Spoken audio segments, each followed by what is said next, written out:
Bakit ang ginagawa mo? Gugupitan niyo. Bakit binata?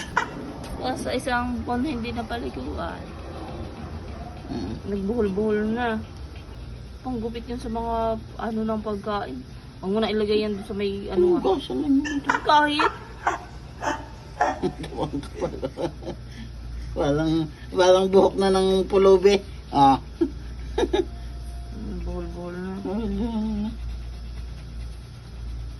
Baka nilagyan mo ng ano yung razor. Ah? Ng ngipin.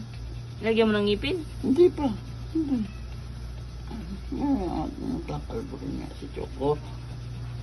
Oh, parang balat ng balahibo ng tupa yung... Nandito lang naman. Ah! Ay!